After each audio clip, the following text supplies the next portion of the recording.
Sepanjang pemilihan ni pantang aku sebut apa-apa. Buka je mulut orang marah. Okay. That's enough. Let's move forward.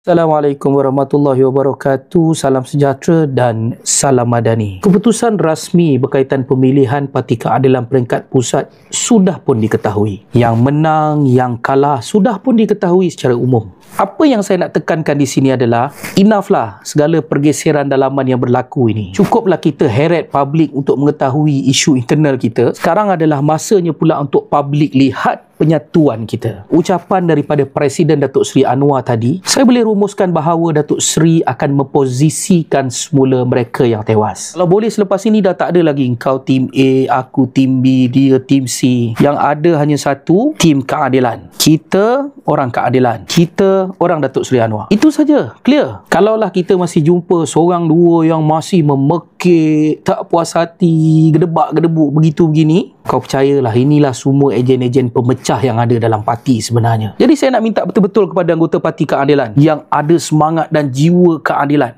Let's move on. Let's move on. Let's move on. Keputusan dah diketahui. Mari kerja bersama-sama.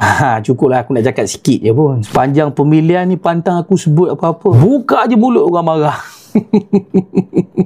Padahal daripada mula pemilihan sampai ke sudah, saya tak sentuh siapa-siapa pun. Satu-satunya langkah yang saya lakukan adalah membuat kenyataan media untuk memberikan Datuk Seri Saifuddin laluan mudah menang timbalan Presiden. Tapi kemudiannya di atas semangat kematangan Datuk Seri Saifuddin, saya minta dia diberi laluan mudah, penyudahnya dia yang memberi laluan mudah. So kerana itu je. Pantanglah aku buka mulut kena balut saja. Orang lukis karikatur ni bagai-bagai dah lah. Tapi tak apalah, saya tak kisah pun semua tu. Sebab yang mustahak sekarang ini adalah nak mempertahankan kemenangan ini. Kita kena pastikan keadilan terus memerintah. Kena pastikan Datuk Seri Anwar terus sebagai Perdana Menteri.